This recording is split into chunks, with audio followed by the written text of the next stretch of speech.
Assalamualaikum Sobat Football United. Ya, di video kali ini gue ingin berbicara atau yang memberikan pendapat mungkin ya secara ringan amatiran terkait dengan Roy Keane ini yang memberikan kritik khususnya untuk kapten Manchester United Bruno Fernandes ya. Jadi di sebuah acara podcast di We Are The Overlap, Roy Keane ini memberikan pendapat di podcast tersebut terkait dengan situasi Manchester United khususnya Bruno Fernandes. Oke, gue akan bacakan dulu, gue artikan ya beberapa hal. Draw di Everton ini sepertinya mereka memenangkan sebuah trofi. Ini sangat aneh. Dan fans ya, saya lihat fans di pertandingan tersebut mereka menyanyikan lagu untuk Bruno. Saya melihat anak-anak kecil gitu ya di skuad Manchester United. Lalu Ian Wright, legenda Arsenal ya, mengatakan tidak Bruno. Kalau Anda ingin mengeluarkan seseorang keluar ya, Roy Keane mengatakan Anda tahu saya cukup dengan hal tersebut ya, hal yang tidak bagus tersebut, duduk dan menyaksikan pertandingan. Saya menyaksikan mereka di Everton di hari Sabtu. People atau orang-orang ya, ini pura-pura kalau mereka ini seperti kayak menurunkan orang-orang lain, kurang lebih seperti itu. Dan saat ini Manchester United berada di posisi ke-15. Apakah Bruno menyelamatkan mereka? Anda harus melihat poin awalnya. Saya akan mengembalikan ke semuanya. Talenta tidak cukup. Kalau Anda ingin terus kembali ke talenta, ya Bruno merupakan seorang pemain yang bertalenta. Tapi talenta tidak cukup bagus, tidak cukup ya. Anda ada di dressing room dengan Tony Adams. Tony Adams salah satu kapten luar biasa Arsenal ya, ini yang dikatakan ke Ian Wright. Anda memiliki pemain-pemain muda. Anda ingin seseorang yang bisa memiliki kepemimpinan yang lebih bagus, kurang lebih seperti itu ya.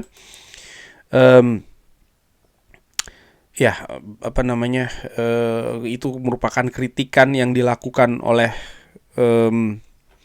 Roy Keane, dan dia juga mengatakan hal-hal lainnya ya terkait dengan Bruno Fernandes. Tapi bagaimana gua melihat hal ini? Ada dua situasi yang berbeda. Situasi dengan Roy Keane by the way seorang kapten fantastis ya.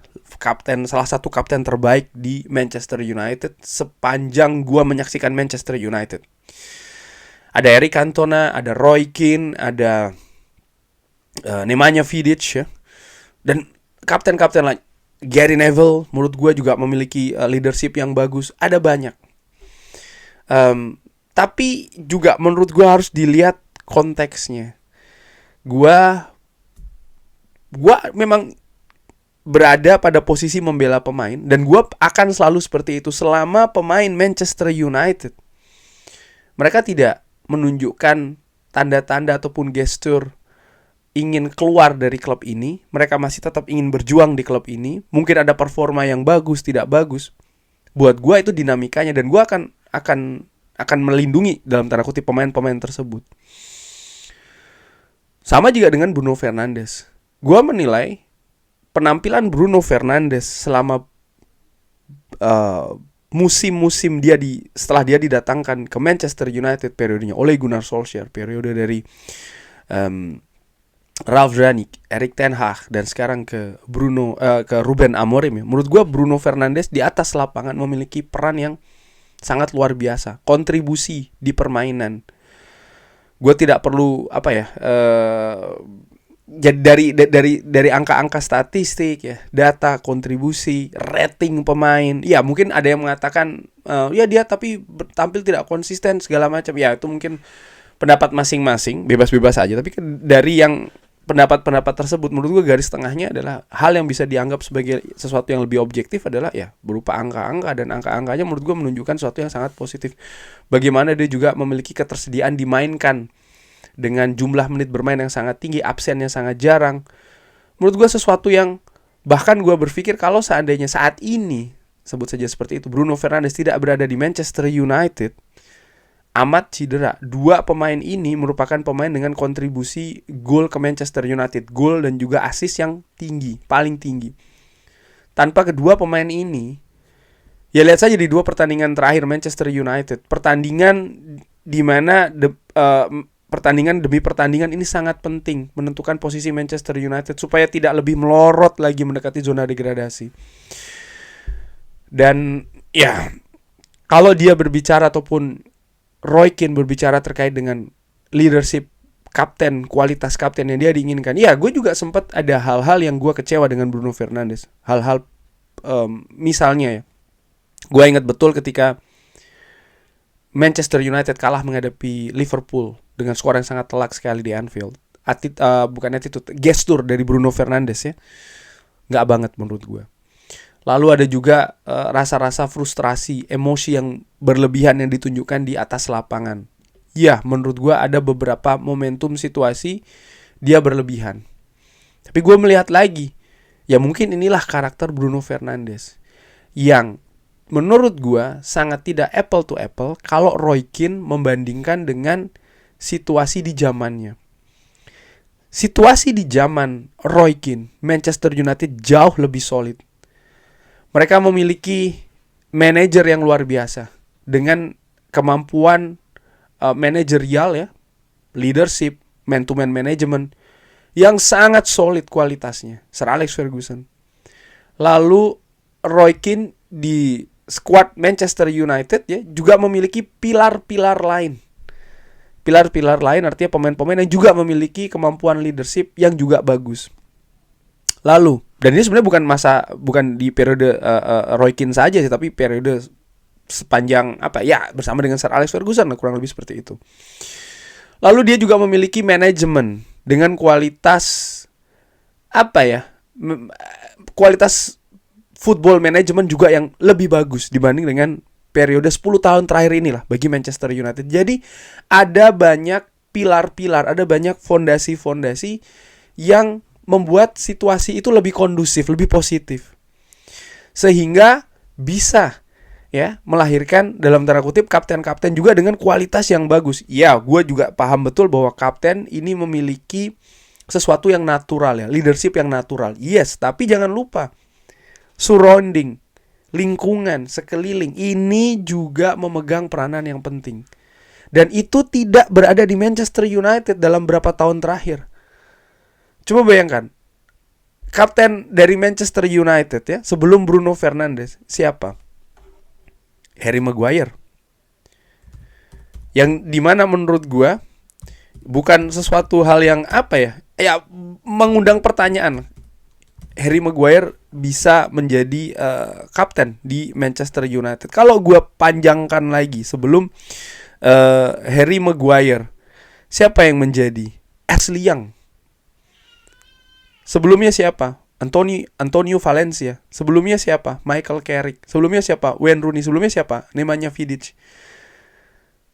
Dan dari situ gue melihat memang ada kualitas yang berbeda-beda. Dan itu juga bersinggungan dengan keadaan di klub. Setelah Sir Alex Ferguson turun ya, itu kapten ada pada Wayne Rooney, Michael Carrick, Antonio Valencia, Ashley Young, Harry Maguire, dan juga Bruno Fernandes. Itu pilihan-pilihan. Dan kalau dari nama-nama ini, gue melihat ya mungkin Wayne Rooney dan juga Michael Carrick yang punya kualitas sebagai kapten yang bagus gitu. Tapi jangan lupa, era mereka itu masih dekat lah dengan era dari Sir Alex Ferguson. Artinya pemain-pemain yang ada di dressing room dan lain-lain.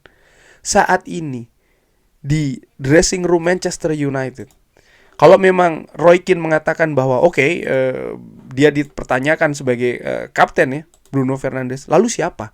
Gue selalu seperti itu. Katakanlah Bruno dicopot, lalu siapa yang dinaikkan?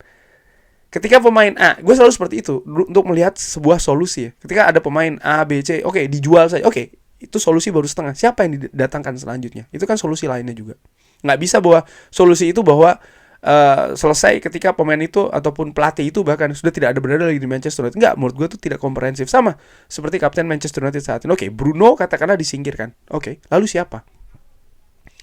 Menurut gue ya ada beberapa calon nama, tapi itu pun juga masih merupakan tanda tanya. Matthijs de Ligt, dia punya pengalaman sebagai kapten.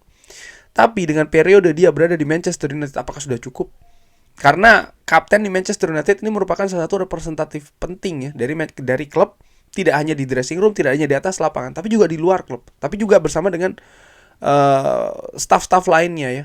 Salah satu perwakilan besar dari klub. Apakah Matthijs de Ligt? Gua nggak yakin itu merupakan pilihan yang bagus. Lalu siapa lagi? Ada kapten dari tim nasional Swedia, Victor Lindelof. Tapi kita bisa lihat berapa banyak menit bermain dari Victor Lindelof. Ini bukan sesuatu hal yang ideal ya, seorang kapten tapi menit bermainnya sedikit. Lalu gue juga melihat seorang mungkin Lisandro Martinez. But again, lagi-lagi, berapa lama dia telah berada di klub ini? Karena gue katakan ya, kapten itu bukan hanya dengan sesama pemain, staf kepelatihan, tidak, dengan manajemen juga, dengan staf-staf di klub juga seperti itu. Not enough menurut gue Lisandro Martinez. Dia punya kapten material, tapi belum saat ini menurut gue. Dan ya, ada hal yang tidak beruntung, dia juga cedera ya kan. Ini kan bukan sesuatu hal yang ideal.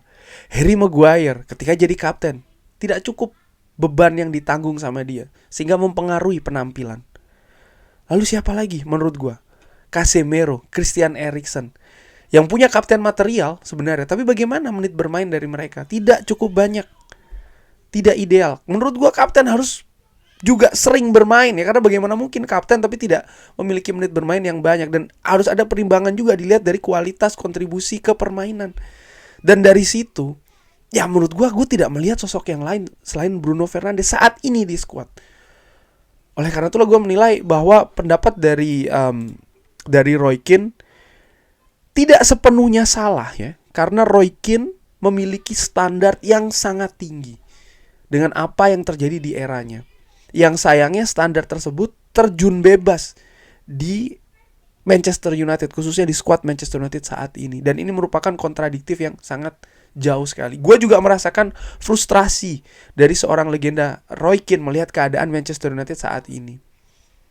Gue melihat hal itu hal yang ya memang seperti itu saat ini. Tapi ada juga hal yang tidak realistis ketika itu tadi gue benturkan dengan realita. Oke, siapa sekarang di Manchester United? Kurang lebih seperti itu ya, membahas terkait dengan pendapat Roy Keane terkait dengan Bruno Fernandes. Seperti biasa, Sobat Football, nanti kalau ada pendapat berbeda bisa drop di kolom komen beserta dengan alasannya. Seperti biasa, jangan lupa like, sholat, dan juga subscribe. Wassalamualaikum warahmatullahi wabarakatuh. Thank you.